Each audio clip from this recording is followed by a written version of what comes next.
Hola, ¿qué tal? Bien, acá estamos.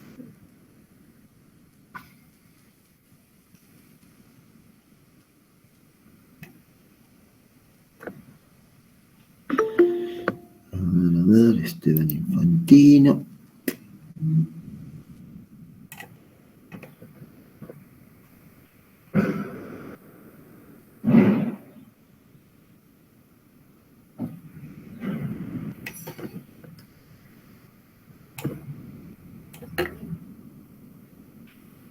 Buenos días. Hola, buenas.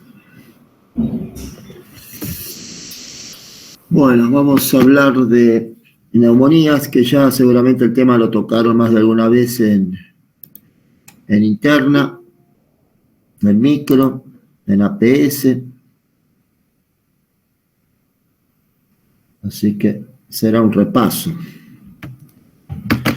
Como muchos de los temas que estamos viendo acá, deberían ser repaso por lo menos para ustedes. Así que ya le vamos a dar para adelante.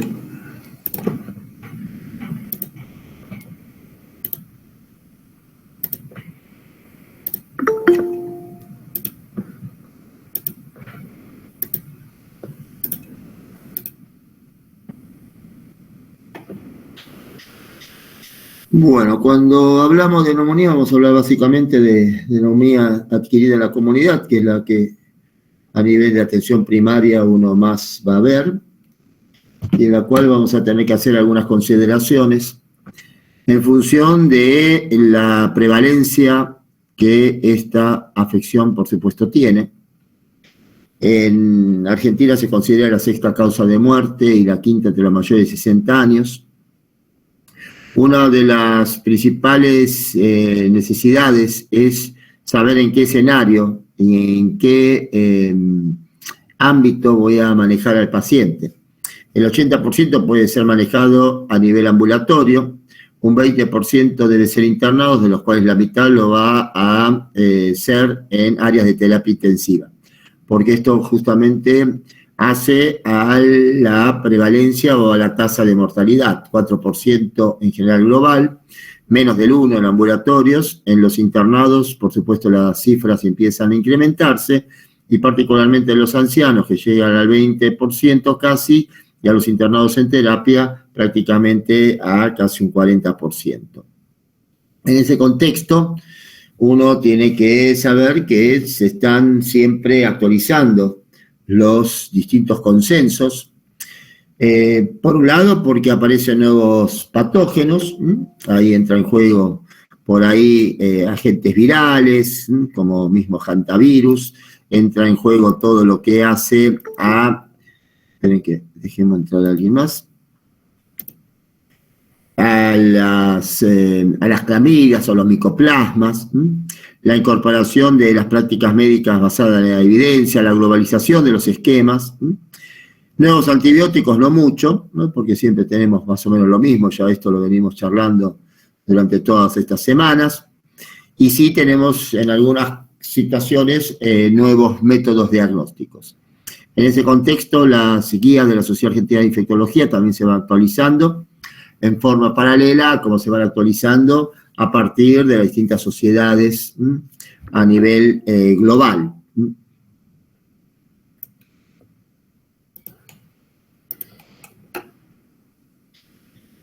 Por supuesto que es una de las causas más frecuentes de muerte y mortalidad en relación a las enfermedades infectocontagiosas. Entre lo que significa, por supuesto, es la prevalencia de pacientes con afección grave que requieren de la terapia intensiva, y también un porcentaje importante de los que ingresan a UTI que requieren, por supuesto, asistencia respiratoria mecánica. Ahora, en la mayoría de los estudios todavía no se ha definido claramente lo que es una NAC grave, pero claro, esto tiene que ver mucho con la internación en áreas de terapia intensiva, pero esa internación, por supuesto, en algunas ocasiones incide en los costos, incide en todo el riesgo que implica, por supuesto, áreas críticas con la presencia y la circulación de gérmenes multiresistentes. Lo importante es, por supuesto, estratificar cuando uno atiende un paciente con la sospecha o el diagnóstico de una neumonía, en qué ámbito, como dije recién, lo vamos entonces a seguir o a manejar. Sea ambulatorio, sea sala general, sea unidad de cuidados intensivos, por lo que dijimos anteriormente. Por un lado, los costos, la presencia de distintas comorbilidades, todo lo cual hace que se hayan desarrollado distintos scores, índices. Uno de los primeros justamente fue el Neumonía Severity Index, que es bastante complejo en cuanto a la cantidad de variables que incluyen, pero cuyo principal utilidad está en la de identificar a los pacientes que tienen bajo riesgo y que son candidatos al manejo ambulatorio. De todas maneras, a partir de este índice se desarrolló, por supuesto, el CUP65, cuya utilidad es identificar a los pacientes que tienen alto riesgo de mortalidad, y eso obliga a la eventual internación en unidades cerradas. En ese contexto, por supuesto, la edad mayor de 65 años, la presión arterial, la frecuencia respiratoria, la urea y el estado, digamos, de alguna manera confusional que el paciente puede tener, van a incidir en ese puntaje en función del manejo. La urea requiere, por supuesto, del estudio de sangre, por lo cual la variable de este CURP con 4 ítems también es una posibilidad entonces a ser considerada. También el SMART-COP, que tiene como objetivo definir qué pacientes requieren soporte intensivo en unidad de cuidados críticos, es otra de las variables o puntajes que se pueden utilizar, así como la escala de la Sociedad de Tórax Americana, que desarrolló conjuntamente con la Sociedad de Infectología, la cual tiene 2 criterios mayores: la necesidad de ventilación mecánica y la presencia de un shock séptico, así como criterios menores, incluyen, por supuesto, muchas de las variables que previamente les mencioné, como la frecuencia cardíaca, respiratoria, la uremia, la leucopenia,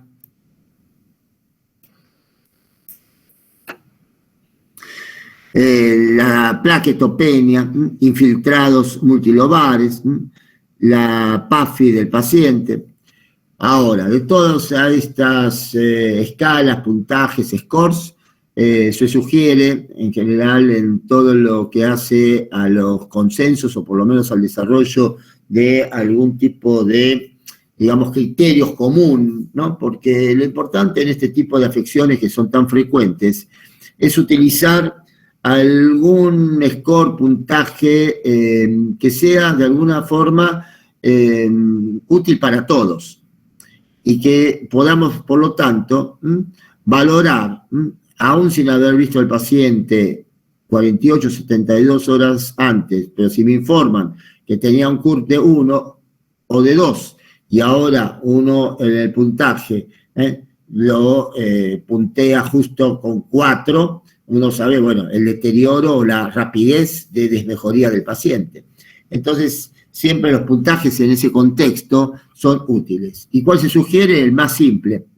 Y en este contexto el más simple es el CUP65, por los 5 puntos únicamente que tiene, o 4 si dejamos de lado en una atención ambulatoria, en un domicilio, por ejemplo, la urea, más la oximetría de pulso. Y esto nos define rápidamente la severidad, y yo siempre digo, es necesario que tengamos en cuenta que hay que anotar ese puntaje, por cualquier circunstancia que después se pueda llegar a presentar en cuanto a una desmejoría por parte de ese paciente, para que no le puedan decir, ¿por qué no lo internó hace 2 días y ahora hay que internarlo? Bueno, porque justamente hace 2 días tenía un CURP de 1 y ahora tiene un CURP de 3 o de 4.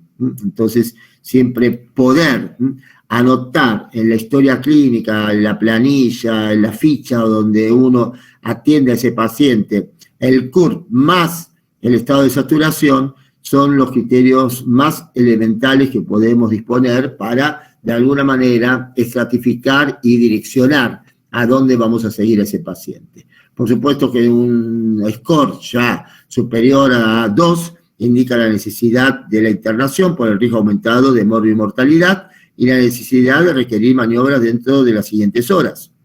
Y esto, por supuesto, hace que aquel paciente que ya esté con una falla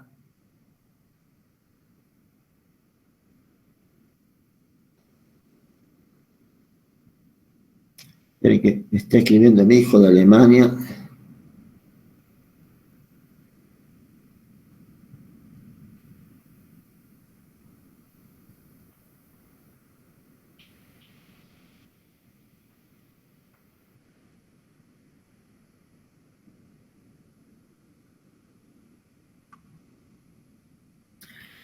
Entonces, aquellos pacientes que tienen falla ventilatoria, shock séptico y que requieren vasopresores, directamente irán a áreas de terapia.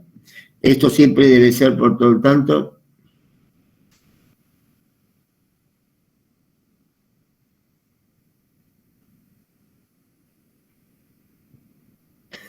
deben completarse con otros datos, ¿no? La adherencia, la contención familiar, las comorbilidades. Todo esto también implica que a los puntajes establecidos uno tenga, por lo tanto, la necesidad de evaluar al paciente en forma completa. Ahora, en los aspectos generales del diagnóstico, cuando pensamos en una neumonía, el diagnóstico es básicamente clínico. Tendremos algunos antecedentes por ahí que pueden llegar a ser de importancia, antecedentes de viajes, exposiciones, antecedentes de exposición a cotorritas, a citacidios, bueno, nos orientarán frente a un cuadro de disociación clínico-radiológica a la posibilidad, por ejemplo, de una citacosis. Lo mismo pasa con hantavirus, por supuesto con todo lo que es la circulación de distintas partículas virales respiratorias, y no siempre en ese contexto de entrada podemos decir, bueno, esto es una neumonía típica o es una atípica, y tampoco podremos, en la gran mayoría de los casos, confirmar la etiología de la neumonía desde el punto de vista del agente etiológico. Esto es una realidad, no siempre disponemos, en la mayoría de los centros asistenciales primarios, de un laboratorio y básicamente la posibilidad microbiológica de detectar o de saber de qué microorganismo, por supuesto, estamos hablando. Lógicamente, en ese contexto, a un paciente HIV con manifestación respiratoria, es lógico mencionar que la necesidad de descartar justamente tuberculosis va a ser una realidad. Ahora, ¿qué es lo mínimo y lo máximo que podemos hacer de acuerdo al medio en el cual nosotros nos encontramos trabajando? En aquel individuo en el cual diagnosticamos una neumonía adquirida en la comunidad y que puede ser manejada en forma ambulatoria, menores de 65 años, sin comorbilidades, lo mínimo ante un escenario muy simple es realizar una placa de tórax. Si tenemos mayor complejidad, por supuesto, el par radiológico, el estudio de las secreciones respiratorias, recuento y fórmula leucocitaria, y siempre asociar esto y solicitar HIV.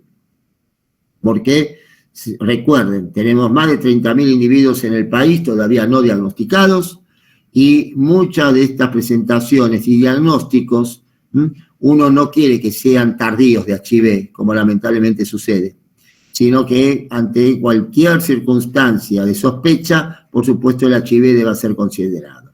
En algunas ocasiones, incluso, este paciente puede llegar a la consulta con un cuadro en el cual por ahí identificamos incluso una neumocistosis, y ya sabemos que el recuento de CD4 en este tipo de diagnósticos ya de enfermedad marcadora es realmente muy, muy bajo. En el mayor de 65 años, por supuesto, la radiología, un laboratorio básico, y aún a esta edad, porque nos ha pasado, personas realmente de más de 70 años, diagnóstico HIV. Y era seguramente por ahí no siempre criterio de internación ese paciente. Así que esto siempre tenerlo en cuenta. En un escenario de mayor complejidad de atención, por supuesto el par radiológico, las secreciones respiratorias, laboratorio básico y también siempre el HIV. Al internado, a todo esto le agregaremos, por supuesto, hemocultivos, laboratorio, el estudio de las secreciones respiratorias, mayor complejidad, por supuesto, la necesidad de eventuales serologías. Pensemos que clamidia, micoplasma, requieren de estudios de laboratorio y estudios serológicos más que nada. Al que vamos a internar en terapia, ya prácticamente será todo lo necesario para indicar, incluido el panel de virus respiratorios. Esto en pediatría para nosotros ya es de rutina, todo el aspirado nasofaringeo para, por supuesto, confirmar o descartar presencia de virus tales como el sincicial respiratorio, influenza A, influenza B, metaneumovirus, todo lo que hace adenovirus, y por supuesto el SARS-CoV-2, HIV y gasometría. Y a todo esto, por supuesto, ante el no diagnóstico, siempre considerar, de acuerdo al criterio clínico y de evolución de ese paciente, la posibilidad de una fibrobroncoscopía para detectar también o para tratar de confirmar etiológicamente la causa de esa neumopatía. Entonces, la solicitud de la secreción respiratoria del esputo es habitual, pero claro, siempre es controvertida su baja sensibilidad. El esputo tiene que ser representativo, tener menos de 10 células epiteliales por campo y más de 25 polimorfonucleares. Por supuesto que siempre en la búsqueda de lo que significa la presencia de la tuberculosis, esto tiene que ser siempre en este contexto considerado. Ahora, hemocultivos al paciente que vamos a internar, por supuesto. Siempre el par de hemocultivos hay que solicitar. Sabemos que el rendimiento de los hemocultivos, especialmente en pacientes ya previamente tratados con antibióticos, es muy, muy bajo.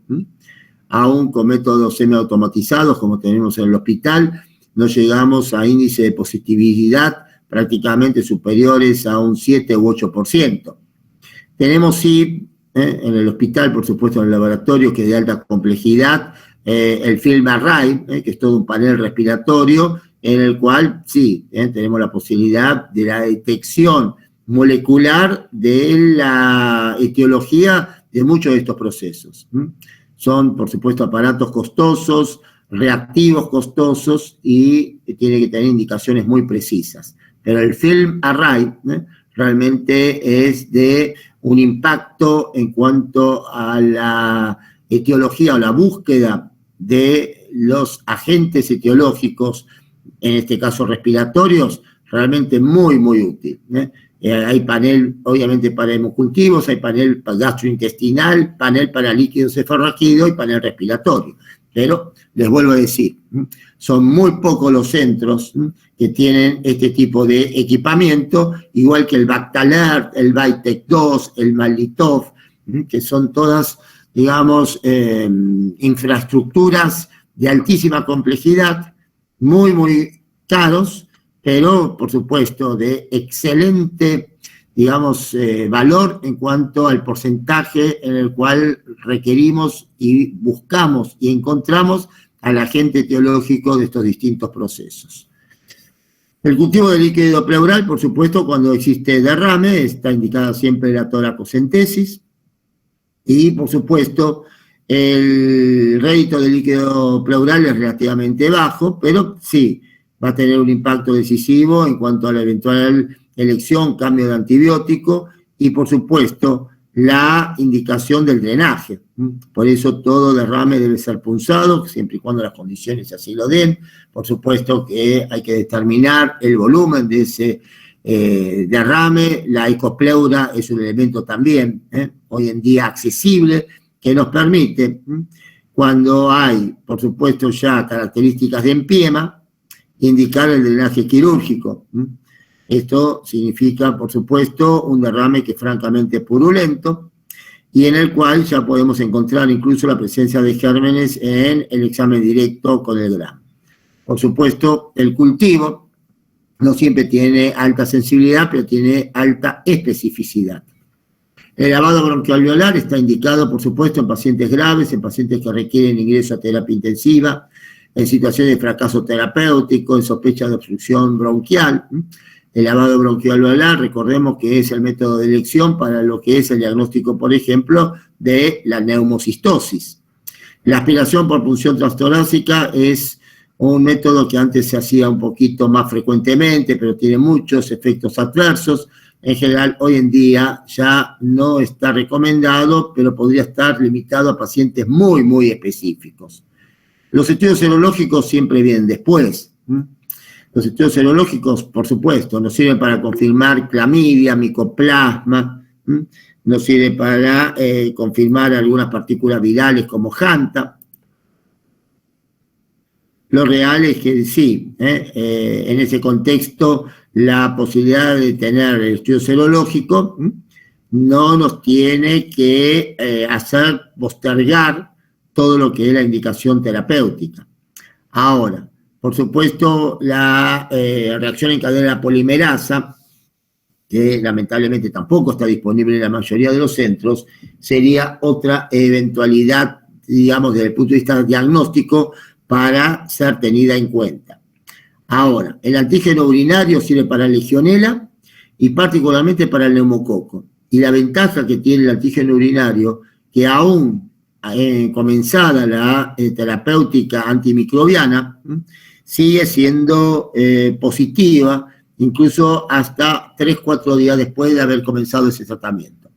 En pediatría se usa mucho el antígeno urinario justamente para neumococo. Es una de las posibilidades, entonces, a ser considerado. Por supuesto que el panel respiratorio para virus se puede complementar con todo lo que significa la reacción en cadena de la polimerasa a través de los hisopados, que, por supuesto, durante todo este tiempo ya en forma rutinaria se ha hecho para COVID, pero más allá de este agente viral, tenemos la posibilidad de la detección de otros agentes, pero habitualmente en el panel respiratorio que nosotros utilizamos en el hospital para los casos pediátricos, recuerden, se usan antígenos y que incluyen el sincicial respiratorio, influenza A, influenza B, metaneumovirus, adenovirus, como los agentes virales entonces más importantes. Ahora, la radiografía, como dije anteriormente, en un escenario de mucha limitación, debe ser considerada en forma obligatoria. Incluso a todos los pacientes se le debe realizar la radiografía. Porque esta radiografía nos permite, entonces, ya confirmar de qué estamos hablando, si hay un síndrome de condensación, si hay imágenes, por supuesto, de disociación clínico-radiológica que haga la sospecha de bacterias sin pared o de partículas virales que pueden dar cuadros en general de presentación, por supuesto, respiratoria aguda. La tomografía, que hoy, por supuesto, tanto se realiza, es también un método que habitualmente no estaba recomendado de inicio, hoy sí se hace, pero claro, siempre y cuando dispongamos de centros que tengan la posibilidad entonces de realizar este procedimiento. Por supuesto que la tomografía de alta resolución es más sensible que la convencional y justamente para lo que es todo lo que significa aportar más imágenes con mayor especificidad y sensibilidad que una placa simple de tórax. La diferenciación y la diferencia entre neumonía típica y atípica, por supuesto, a veces no es tan lineal. Yo he visto casos de citacosis que tenían síndrome de condensación, por ejemplo, y no lo clásico, que justamente esa disociación clínico-radiológica. Pero en lo clásico, la neumonía típica por agentes bacterianos, por supuesto neumococo en primer lugar, Haemophilus, Staphylo, es habitualmente de un inicio brusco, con fiebre alta, a veces acompañado de un herpes labial, tos con esputo purulento, rumbroso, el comienzo clásico del olor pleurítico. Este no siempre va a estar presente, ¿sí? La neumonía típica, el inicio más subagudo, esto no siempre es así. Yo he visto citacosis, comienzos realmente sobreagudos, con mucha fiebre, con síndrome tífico. Pero claro, en lo atípico uno a veces asocia las respuestas inmunológicas con manifestaciones extrapulmonares. Esto está bastante caracterizado en el caso, por ejemplo, de micoplasma. Suele haber, por supuesto, esa disociación clínico-radiológica, y en ese contexto podemos tener bacterias que carecen de pared, por lo tanto requieren el intersticio pulmonar para poderse replicar en esas células, tales como micoplasma, clamidia, tanto citasis, neumonía, legionela, Coxiella burnetii, asociada justamente zoonóticamente a las cabras. La Coxiella burnetii hemos tenido algunos casos en las regiones de las provincias mesopotámicas, incluso acá en la ciudad de Buenos Aires se han diagnosticado casos de Coxiella burnetii. Ahora, ojo con los ancianos. Con los ancianos muchas veces la fiebre está ausente, la tos no es siempre tan clara como motivo de consulta, no siempre hay leucocitosis, puede haber alteraciones neurocognitivas, confusión, delirio, pérdida de apetito, aumento de las caídas. Y esto lo mismo vale cuando uno tiene sospecha en un anciano de una infección urinaria, como vamos a ver también en su momento. Ahora, llegar al diagnóstico etiológico en pacientes internados, fíjense que en muy pocas series se supera un 50%. Debedia es uno de los jefes justamente de la parte de asistencia respiratoria de nuestro hospital, y en el ámbito justamente de cuidados intensivos tampoco tenemos un porcentaje alto, superior a un 50% del diagnóstico etiológico. Acá, por supuesto, influyen significativamente el hecho de la medicación previa antibiótica que la gran mayoría de estos pacientes entonces ya tienen. Ahora, en cuanto podamos encontrar al agente etiológico, uno sabe que el mayor porcentaje de responsabilidad etiológica justamente de las neumonías está relacionado con el neumococo. Pero también un porcentaje alto se lo lleva micoplasma, virus, clamidia, neumonía, hemófilus. En los pacientes internados, prácticamente la mitad no tiene diagnóstico. Cuando lo obtenemos es el neumococo, el principalmente, por lo menos encontrado. Y globalmente entonces tenemos un alto porcentaje de agentes como neumococos, estáfilos,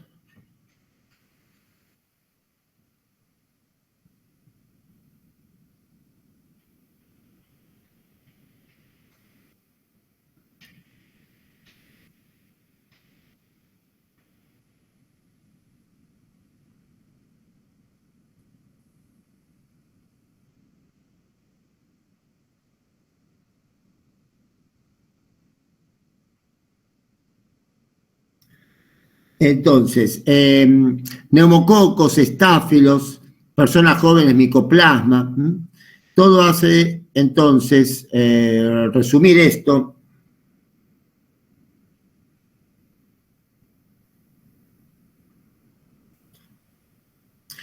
que tenemos un alto porcentaje entonces de no diagnóstico.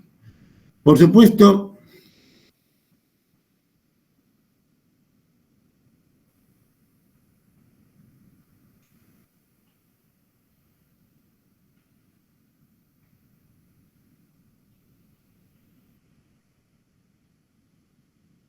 entonces, en mayores de 65 años hay una mayor incidencia, los síntomas a veces no son tan clásicos. Por supuesto, aún en una neumonía grave hay que pensar siempre en el neumococo. En pacientes que tienen daño pulmonar previo, obviamente Pseudomonas aeruginosa, y el estafilococo, ojo que adquirido en la comunidad suele ser meticilino resistente hoy por hoy y de alta complejidad. Las embarazadas representan también un grupo de riesgo y más aún también, recordemos, los pacientes que tienen patología pulmonar previa.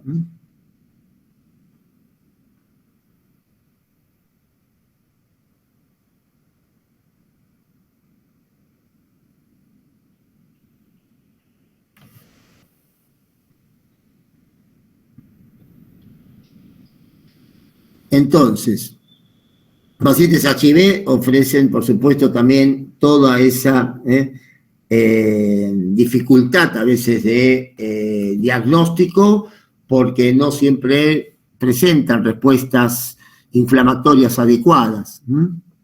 Así que esto también es otra consideración que en este contexto tenemos que tener presente.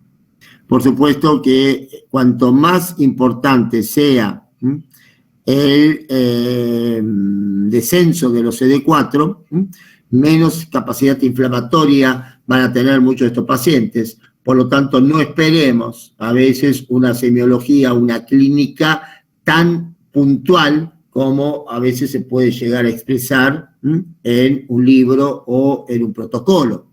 Esto siempre orientador. Entonces, neumococo sigue siendo el de mayor importancia desde el punto de vista etiológico. Vamos a tener en ese contexto mayor proporción de infecciones invasivas en muchos casos y, por supuesto, esto también incidirá en el ámbito, en el escenario en el cual vamos a manejar este paciente. Así que esto es importante. Por supuesto, desde el punto de vista diagnóstico, lo ideal sería siempre una semiología propia de lo que es un síndrome de condensación, una placa con estas características, diagnóstico relativamente fácil de establecer. Pero claro, esto no siempre se da así, pero también recordemos que el neumococo puede estar relacionado con neumopatías realmente extremadamente graves. Lo mismo pasa con Haemophilus influenzae, esto no lo vemos tanto en pediatría gracias a la vacunación, pseudomonas en pacientes que tienen ya antecedentes como bronquiectasias, EPOC, enfermedad fibroquística, etc. Todo esto hace también a pseudomonas y a los gérmenes del tipo no fermentador, Acinetobacter, Stenotrophomonas, Burkholderia, como responsable de muchos de estos cuadros. Un capítulo particular lo representa la neumonía estafilocócica. Muchas veces se la ha asociado a ya un terreno predisponente o predispuesto para esto a partir de pacientes que han tenido un cuadro viral previo. Pero claro, este tipo de neumonía estafilocócica muchas veces tiende a la cavitación, la presencia de bullas, abscesos, con una morbimortalidad realmente significativa. Lo mismo cuando está asociado a endocarditis. Y claro, el estafilococo aureus meticilino resistente adquirido en la comunidad, hoy en día ya empieza realmente a preocupar en cuanto al aumento de casos. Se da fundamentalmente en personas jóvenes, a partir de lesiones de la piel, germen altamente bacteriémico, a partir del cual se produce un cuadro realmente muy severo a nivel respiratorio. Hay algunas toxinas, como la de Panton Valentine, que tiene el estafilococo, que realmente preocupan y mucho en función justamente de la alta capacidad, prácticamente de destrucción pulmonar. Esto determina una neumonía de características necrotizantes. Y es realmente muy, muy grave. Klebsiella neumonía, todo el grupo KES, Klebsiella Enterobacter serratia. Y la del patrón intersticial tiene que ver justamente con microorganismos que requieren de las células para poderse replicar. O llámense bacterias del tipo de Clamidia, Mycoplasma, Rickettsia, Coxiella. Citacosis tendrá el antecedente del contacto con los citasidios, con las cotorras, con distintos tipos de aves, que pueden ser entonces las transmisoras zoonóticas de este tipo de afección. hay que tenerla en cuenta, por eso el antecedente es muy valioso en ese contexto, más que nada por lo que después implicará la necesidad de una terapéutica que sea, por supuesto, ya más específica para este tipo de microorganismos.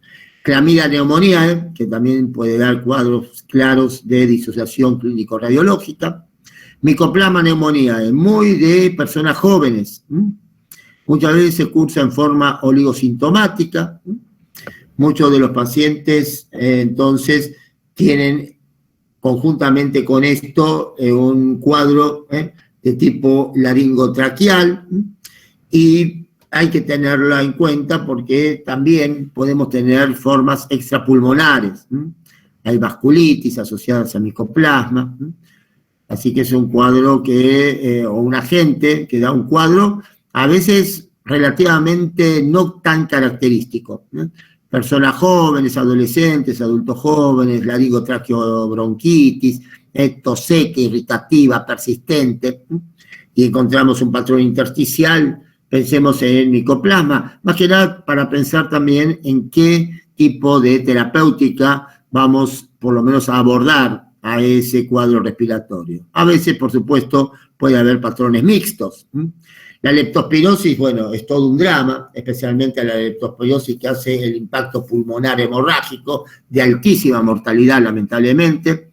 Esto lo vamos a hablar cuando hablemos de todas las virosis hemorrágicas, cuando hablemos de la zoonosis, porque ahí va a entrar en juego una cantidad de afecciones que tienen justamente a lo zoonótico como un denominador muchas veces común de muchas de estas patologías y de síndromes febriles agudos de comienzo.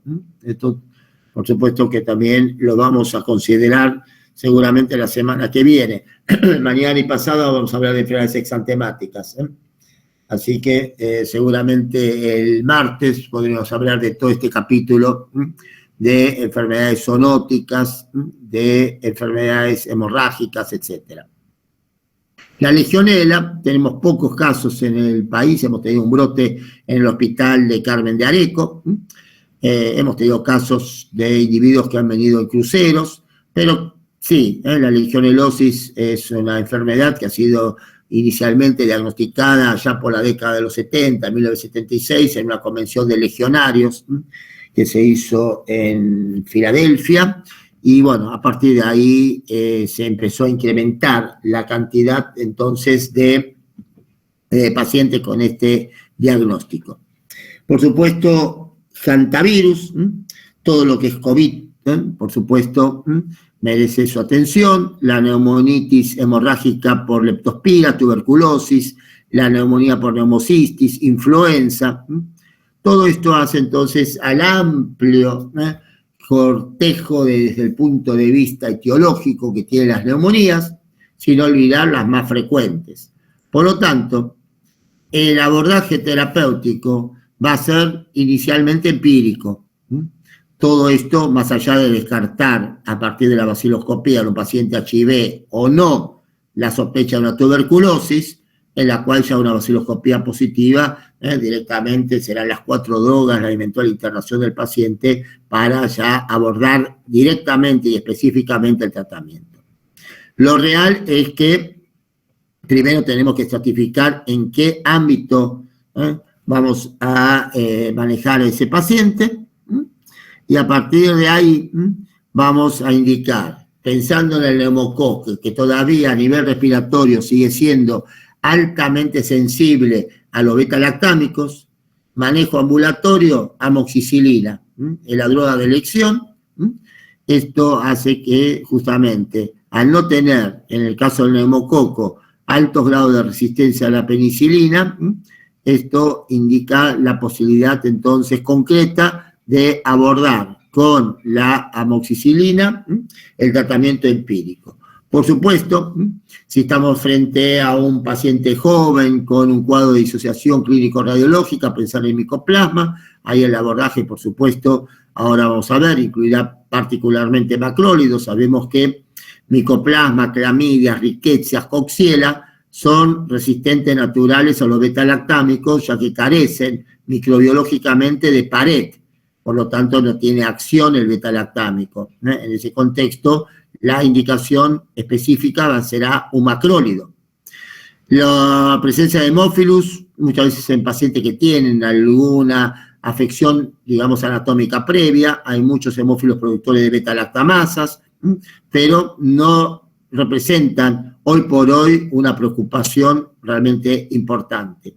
En nuestro medio no está aconsejada la monoterapia con macrólidos, especialmente si pensamos en neumococo, ya que sí en nuestro medio hay alto grado de resistencia del neumococo a los macrólidos, no así en otros países. Por eso hay que ver cuando uno lee o sigue algún protocolo o una guía, dónde fue elaborada, porque esa guía en general tiene que ser elaborada con los datos locales del lugar o de la región en la cual yo estoy trabajando, y no basarnos por ahí en protocolos que vienen de países centrales, en los cuales no existen por ahí la misma proporción de sensibilidad o de resistencia frente a los antibióticos para los distintos gérmenes. El tratamiento antiviral, por supuesto, vamos a pensar en el Soltamivir, en el caso de influenza, por ejemplo, y entonces la recomendación para el manejo ambulatorio de una neumonía adquirida en la comunidad es la amoxicilina en sus formas dúo, cada 12 horas. Eventualmente, levo y moxi, que tiene la ventaja de darse una vez por día. Por supuesto, siempre el control, 48-72 horas de la visita inicial, es perentoria. En los internados ya voy a manejar antibióticos en forma parenteral, y ahí será una aminopenicilina, una cefalosporina tercera, eventualmente asociado a un macrólido, un beta-lactámico con inhibidor de beta-lactamasa, como puede ser ampicillin, esto se utiliza con cierta frecuencia, o una fluoroquinolona respiratoria. Por supuesto, todo lo que hace a la sospecha de gérmenes intersticiales y también pensando en el efecto inmunomodulador de los macrólidos, podría llegar a ser alguna eventualidad a ser considerada en este contexto. Lógicamente, si yo pienso en estáfilo, recordemos que ahí vancomicina, clindamicina, serán algunas de las opciones terapéuticas empíricas iniciales para este tipo de pacientes.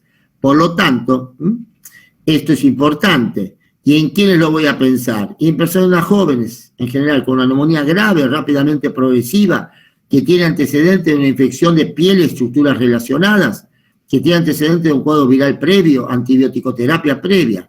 Ahí a la vancomicina, eventualmente, como dijimos ayer, el agregado de la clindamicina, por su efecto inmunomodulador, más allá de la indicación precisa para lo que significa estafilococos, o eventualmente el linezolid, daptomicina, también son consideraciones justamente para este tipo de pacientes que habitualmente requerirán de una internación en áreas de cuidados intensivos.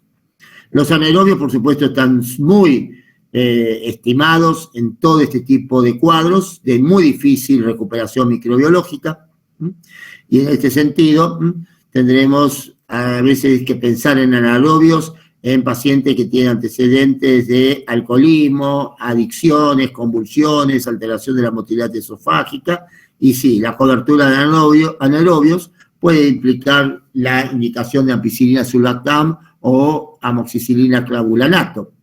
En los que ingresan a terapia, por supuesto, el espectro antimicrobiano va a ser mucho más extenso, va a ser mucho más amplio. Sabemos que ahí, en general, tenemos una gran cantidad de ofertas de antibióticos y, bueno, en terapia no se escatima justamente tratamientos empíricos, justamente que abarque a la mayoría de los agentes que potencialmente pueden estar relacionados con este tipo de afección.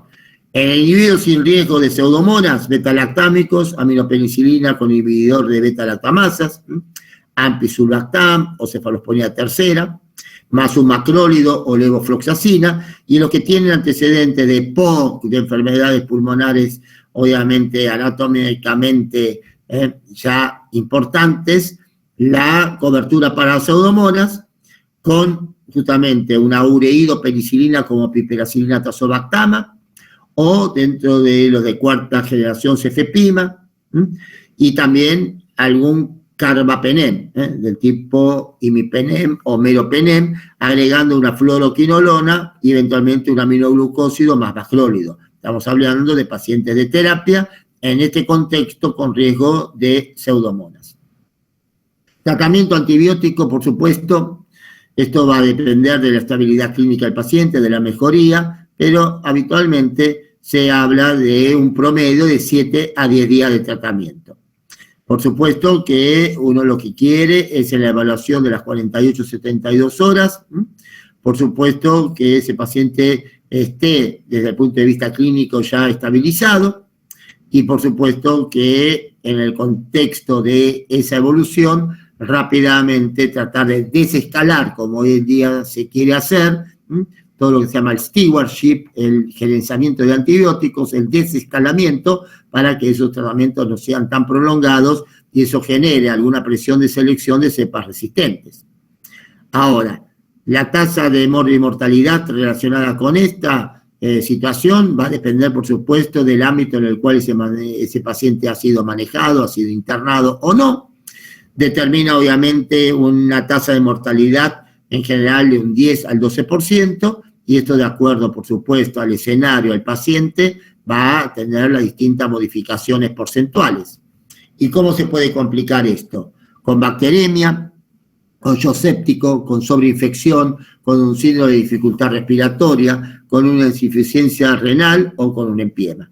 Son las distintas posibilidades de complicaciones que, por supuesto, una neumonía puede tener, más allá de los derrames perineumónicos, del absceso, es decir, todas complicaciones locales que, por supuesto, de acuerdo al agente etiológico, a veces puede ese paciente presentar. El estafilococo es un microorganismo que a través de sus toxinas es altamente necrotizante, destructor de tejido pulmonar, y las bullas estafilocócicas son muchas veces la secuencia o la secuela de este tipo de complicaciones. Y cuando esto no evoluciona, no pensar únicamente en que estamos frente a gérmenes de resistencia, sino que también puede haber cuadros emergentes por terapia inmunosupresora, pensar, por supuesto, en la posibilidad de tuberculosis, de micosis, cuadros clínicos que semejan a veces cuadros respiratorios, todo lo que es, por ejemplo, colagenopatías, las neumonitis lúpicas, sin ir más lejos. Todo esto, entonces, la misma sarcoidosis, deben ser consideradas para que de esa forma uno tenga, entonces, una posibilidad diagnóstica no contemplada en la evolución, por supuesto, de ese cuadro. Prevención de esto, y para algunos gérmenes, por supuesto, prácticamente obligatorio. Estamos hablando de las vacunas antineumocócicas, que ya las vimos en el capítulo de vacunación, todo lo que es el factor de riesgo para la vacunación, así como las edades, en los lactantes las conjugadas, 65 años conjugada y polisacárida, por supuesto la antigripal en forma anual y la cesación tabáquica. Las vacunas polisacáridas del neumo sabemos que son para 23 serotipos, las conjugadas son para 13 serotipos. La Synflorix recientemente ha sido sacada del mercado, tenía obviamente la combinación de neumococo también con Haemophilus, pero bueno, lo importante es la prevención, y aquel paciente que tiene, por supuesto, al tabaquismo como una de las adicciones favorecedoras de estas reagudizaciones, a veces que una enfermedad pulmonar obstructiva crónica puede llegar a generar, bueno, los planes de cesación tabáquica deben ser rápidamente sugeridos y tratar de ser implementados. En la medida que tengamos gran porcentaje de población vacunada para el neumococo, también se ha visto ya a partir de la introducción de la conjugada de 7 serotipos una importantísima reducción justamente de la enfermedad neumocócica invasiva. Todo esto entonces hace, primero, la necesidad de diagnóstico, segundo y fundamental, o primero en muchos casos, la necesidad de prevención de este tipo de cuadros, ya que representa una alta prevalencia de morbo y mortalidad para determinados grupos de riesgo. Muy bien. Con esto más o menos un resumen de todo lo que ustedes ya vieron previamente en la anatomía patológica, hepatización roja, gris y todo lo que ya vieron. No lo voy a recordar, eso ya está en el capítulo de Robbins o del Rubin o de la guía de la cátedra, y todo lo demás ya interna, APS, micro, y ahora redondeamos obviamente el infecto, el contexto y todo lo que hace al, por lo menos permanente, recuerdo y necesidad de pensar en los cuadros respiratorios por la alta prevalencia que tienen. Muy bien, gente, ¿preguntas? 10:30 hoy nos toca el grupo, ¿no? En el Muñiz. Sí, 10:30 los pasan a buscar las doctoras, hoy están las dos, así que pueden ver pacientes, pueden adjuntar pacientes, si alguna vez no lo han hecho, algunos creo que es la primera vez que adjuntan a algún paciente, así que tienen la posibilidad de hacerlo. Así bueno, que, pregunta así como que no quiere. Patricia Staub.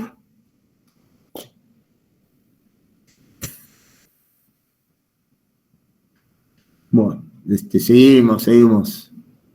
Persevera y algún día aparecerá. Bueno, gente, seguimos comunicados. Mañana y pasado le damos acción temáticas, Mañana pápulo vesiculoso, el viernes máculas papulosas, el lunes no hay clase, el martes vamos a dar todo el capítulo de zoonosis, virosis hemorrágicas, síndrome febriles agudos. Son 15 enfermedades apenas, así que tranquilidad, ya vamos a estar en la 4ª semana, así que ya lentamente vamos acercándonos al final de la historia infectológica. Así que bueno, cualquier cosita nos comunicamos por el grupo, ¿sí? Bueno, gracias. Perfecto.